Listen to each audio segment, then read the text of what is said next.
Mestre. Nel giorno dei funerali, in forma strettamente privata per volere della famiglia, è emerso un altro piccolo particolare che ha evidenziato quanto fossero buoni e rispettosi Ernesto Cecchinato e la moglie Loredana Pedrocco.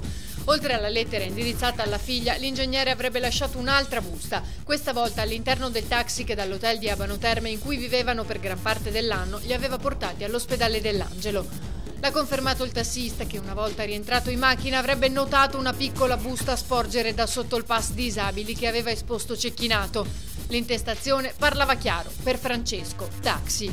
Un altro gesto gentile di una persona lucida e ferma nella sua decisione. Forte Marghera. Sono Robin Hood, datemi i soldi. È successo venerdì pomeriggio nella filiale Carige. Protagonista della vicenda un 64enne trevigiano che voleva togliere ai ricchi le banche per dare ai poveri i correntisti. Datemi 7.000 euro, ha proseguito, e li dividerò con tutti i presenti. Nel frattempo sono giunti i poliziotti chiamati dalla responsabile, che ha descritto un uomo alto circa 1,70 m, tra i 65 e i 70 anni, e che è stato individuato poco dopo mentre si allontanava per poi essere bloccato. È stato denunciato per tentata rapina, porto d'armi e di oggetti atti ad offendere. Nelle tasche infatti aveva una pistola scacciacani, 4 cartucce a salve, un taglierino e dello spray urticante.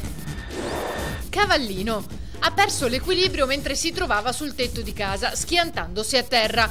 Vista la dinamica dell'incidente, sul posto è giunto anche l'elicottero del SUEM, oltre ai sanitari del 118 che stavano già prestando i primi soccorsi all'uomo.